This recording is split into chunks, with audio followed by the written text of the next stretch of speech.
Welcome back to Wordy Wednesday. So we are going to do something really different today.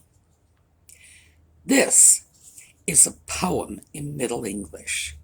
Now, we're not going to read the whole thing, but I am going to read you a few lines of it because it's a beautiful poem and I want to share it with you.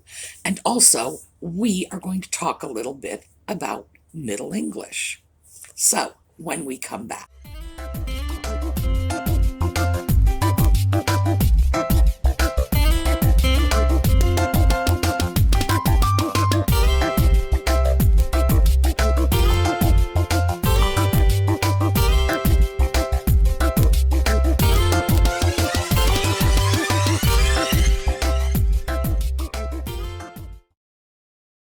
All right, our poem is called The Owl and the Nightingale, and it was written in late Middle English. Now, this is right at the cusp of early modern English. It's a beautiful poem. It really is. And it's entirely possible that you've never heard of it. It's equally possible that if you have heard of it and you have even bothered to read it, that you are convinced it is a piece of crap. And frankly, if I were reading the modern English translation, I would think the same thing. I would get through the first line and I would not go on to the second. So why is this? Poetry in early English, Old English, West Saxon, it wasn't the same thing that we understand poetry to be today. Over time, it shifted. Early poetry depended on alliteration. And anybody who's familiar with Beowulf, which is a piece that is earlier than this, at least believed to be, you'll remember things like, Beowulf broke their bones and bathed in their blood, and all these consonants coming out and wailing at you. That was early English. They loved alliteration. They used word clusters called kennings. And these kennings were metaphors. And now, I love metaphors. Things like the ocean was called the Whale Road, the Whale Road. It was, they played with the language. I think that's probably the easiest way to put it. It was written for beauty, but not the kind of beauty that we are accustomed to with all the little rhyming words and, the certain meter of the poem. For them, it was something quite different. Now, keep in mind that most older poetry was very different from modern poetry.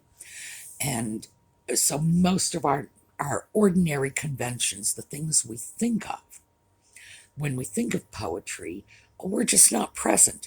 They did it differently. And they were also working it out. We have had 1,000 years for our literature to have evolved.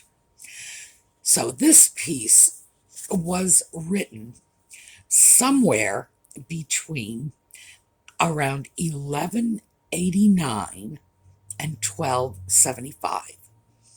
And no one is really sure. We don't have any date. In the poem, there is a reference to King Henry. So we have a couple of King Henrys to choose from. And that is how the date was arrived at. Well, maybe it's this Henry, maybe it's that Henry. No one really knows. We think we know the writer, but again, even that is not certain. Just to give you an idea that you might be able to relate to in terms of the date of this, at 1275, this would be 100 years before Chaucer wrote the Canterbury Tales. He wrote them in 1380 to 1400. If it is 1190s, which was the earlier date, then it's 200 years before Chaucer. And if, as some scholars believe, it's a copy of an even older work, oh well, this could be quite a bit older. Now, I'm sure when you think about Middle English and Chaucer, I don't want to say that's Middle English. I really want to say that's early modern English. When you think about that period, and the thing everybody thinks about is the prologue to the Canterbury Tales. And, one April, with its sure soda, and the draught of Marcha hath pierced into the rota, and bathed every vena in sweet liquor, of which virtue engendered is the floor. And you get so sick of that it's like, could you please just stop? Especially since if you read it as it was probably spoken, it doesn't sound much like English. But we're going to do something a little different with this. Well, first of all, I am going to read it as I expect it was probably spoken. Again, no one can ever be sure about a language that has not been spoken in, 700-800 years. But I'll give you an approximation. Ich was in ona somra dala, in ona sutha dikala hala. I herda, ich holda greta tala, and hula, and ona nichtingala. That plight was stiff and stark and strong, some wheele softer and lewd among, and either achen other aval, and let that vola mood und all, and either side of other is costa, that alra worsta, that he wasta, and sura of other a songa, he hold a plating sutha stronga. Now, I hope I did okay with that. The problem is, this is, let me show you, teeny tiny print, so I'm doing half of it from memory. Now, I'm going to read you the translation. And this is apparently the foremost translation, not in my opinion, long way off, but if you look up The Owl and the Nightingale, this is undoubtedly the translation you will get. I was in a valley in springtime, in a very secluded corner. I heard an owl and a nightingale holding great debate. Their argument was fierce and passionate and vehement, sometimes sotto voce, sometimes loud, and each of them swelled with rage against the other, and let out all her anger, and said the very worst she could think of about the other's character, and especially they argued vehemently against each other's song. Now, if that was what I first read, when I first read The Owl and the Nightingale, I never would have finished it. I cannot even tell you. Every time I read that modern translation, I think I'm going to pick up my pen and I'm going to do my own translation, because that's dreadful. So now I'm going to read it to you, not as I think it would have originally been spoken, but using the print form to give you a sense of the modern words. I am not changing anything except the pronunciation. It was in one summer dale, in one sutha dicala hale, which I would translate as hollow. So I'm going to change that to sutha dicala hala. I heard it hold great tale, and hool, and one nightingale. That plate, we get things like plaintive and complaint from that word. That plate was stiff and stark and strong, somewhile soft and loud among, and either achen other sval, and let that vole mood out all, that allra worst that he wasta, and hure of others' song, he hold pleading, sootha strong. So much of that consists of modern English words. Yes, the spellings have changed, the pronunciations have changed, but it's not incomprehensible. We have here, their argument was fierce, passionate, and vehement. Really? Well, the way I read it, it said it was stiff and stark and strong. We know these words. These are stiff, stark, strong were the same back in 1180 or 1275 as they are today. Small nuances of meaning, but we still understand them. And the fact is, we might use different words, but this is Old English. These are not words that have come to us through French, through Latin. Stiff, stark, strong. These are Germanic words. These are not Romance words. So that's what we have. Now, personally, I think that's a great poem. The translation.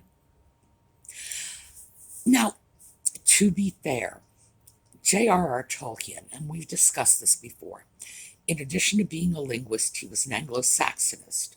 He could read this and translate this on the fly.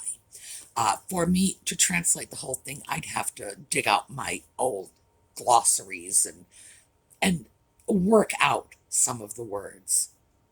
He tried to translate it and said he really couldn't. He felt he couldn't do it justice. He could come up with a translation, but he couldn't carry across the poetry. So he gave up. I truly am tempted, because the poetry is what needs to come across. And to my mind, if you can't translate the word and retain the poetry, don't translate the word. Leave the poetry. Put a little asterisk and put a translation down at the bottom. I mean, we're not babies. We don't have to have every last little thing spelled out for us. But the reason I chose this particular poem, well, all right, it's my favorite. But there's a reason it's my favorite, because it's great. It's a wonderful example. That whole stiff, stark, strong, that is the essence of early English poetry. And as I say, this is Middle English. This is not Old English, Middle English. Chaucer, they say, is Middle English, and as I've said, I personally believe Chaucer is early modern English. I think Chaucer is very comprehensible. Oh, we set high school students to reading Chaucer. How arcane can it be? I find the word play in the poem to be wonderful. And of course, it's the owl and the nightingale having this debate over, which one is better. It's a cute subject. So I wanted to share that with you because Anglo-Saxon as a language, and you'll often hear me call it West Saxon, and the reason for this, as I may have explained, I don't recall. In England, there were a number of dialects. And we know this because even through modern times, there are a number of dialects. Um, uh, Sometimes I will listen to Scots speaking and think to myself, is this really English? Cornish was a modern dialect. We didn't lose that until a little over 100 years ago. That was when the last native Cornish speaker passed away. Manx, that's the language from the Isle of Man. It's a dialect.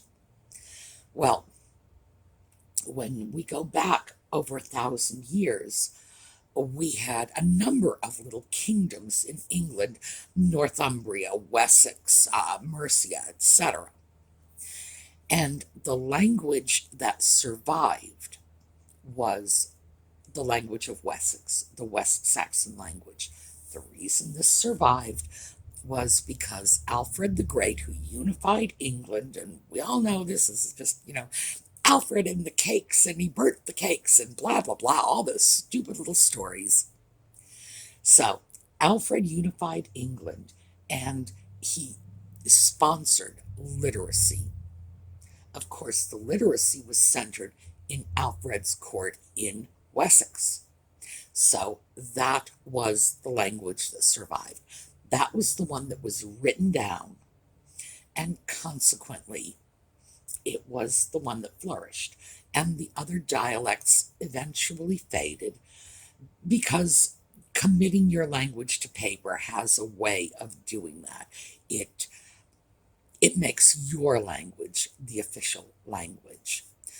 So when we look at this, the dialects have always been with us, but it's sort of West Saxon. That was the Anglo-Saxon language. And I've briefly touched on the Anglo-Saxonists, and maybe we'll throw in a few words about them now. People like Sir Walter Scott, and to a lesser extent J.R.R. Tolkien, because he was from a later period, wanted to see a resurgence in Saxon pride. This is the history of the country that we live in. He was talking about England. And, we should be proud of it. Good for him. But then, in the 20th century, that whole notion of Anglo-Saxonism sort of faded away, in part because it became associated with the Nazi whole, Germanic pride sort of thing. And people didn't want to be associated with that. That was, eugenics and racial superiority and things like this. It's not the sort of thing that Walter Scott was talking about. He was talking about his countrymen being proud of their history. But Anglo-Saxonism dropped in popularity for a while. And then it started to come back again. I expect Tolkien had a large part to play in the resurgence of Anglo-Saxonism. Anyone who's read Tolkien's work knows that the mark of the linguist is there. You can go through his little fantasy world and see where things like when he speaks of the Rittermark, it's like, oh, I know that word, because he drew from Old Saxon. So just sort of my 50 cents on Old Saxon and Old Saxon poetry in a nutshell. If you want to read The Owl and the Nightingale, I would suggest that what you do is go online and catch videos of people reading it in the original. You will find that some people don't read it the way I did. I've given you two readings, one which I would distance myself from when I was reading it to represent the modern English words. But you'll find different people read it different ways. The reason I read it the way I read it is because the variety of Old English that I know is West Saxon. Other people who might have studied Kentish, for example, might read it differently. But nevertheless, you can go online, you can get videos of people reading It's The Owl and the Nightingale, and just listen to it, because it's beautiful, and it's really worth the time it takes. And even though we are not English, most of us, some of us are, we are Americans. This is our shared language, and this is part of the history of our shared language. So give it a listen. Now, I am going to post a short little clip after this because I am going to discontinue the Wordy Wednesday videos.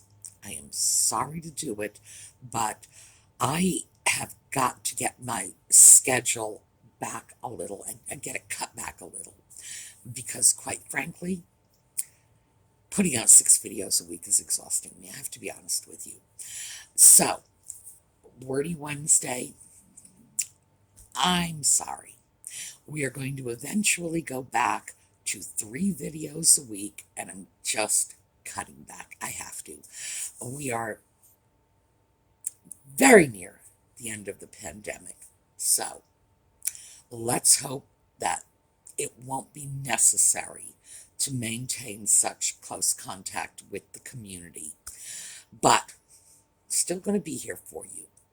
All right, little message coming up, and I'm going to show this message for the next couple of weeks at the end of my videos to explain this, and then let's do some cute animal pictures.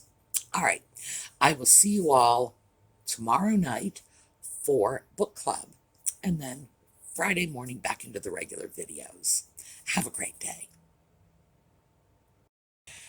I've recorded this little segment to give you an idea of what my new video schedule is going to be starting in the next few weeks to maybe month and a half. As most of you know, I originally began by putting out 3 videos a week. They were on the weekends. I think it was Friday, Saturday, and Sunday. And then we were hit with a pandemic. So I increased the video output in order to preserve the cohesion of our online video community. I know a lot of you were very isolated, anxious. We had all kinds of shortages. People were getting sick. I know some of you lost loved ones, and for that I am truly sorry. And frankly, none of us expected this health crisis would be lasting. Here we are, we're, 10, 11 months into it. But now that we have vaccines out, all of my medical service personnel have been vaccinated, and we expect the vaccines to be available to the general public within a few weeks. I know some of you are still on lockdown, but we are seeing a light at the end of the tunnel. And I also have to tell you that, boy, I am at the very end of my ability to continue producing videos 6 days a week. So, given the fact that we are seeing the end. The end is in sight. I'm going to gradually start cutting back my video output and getting back to that original format of 3 videos a week. So I want to throw this out to you. I like doing videos to go out on Saturdays and Sundays, but I am going to do 3. So why don't you decide what the 3rd day is going to be? Let me know. You know I read your comments. All right, so I'm going to show this little clip at the end of my videos for maybe the next couple of weeks, just so the transition is understandable for everyone, no surprises, and you can decide when you want to hear from me. All right, have a great day, and I'll see you next time.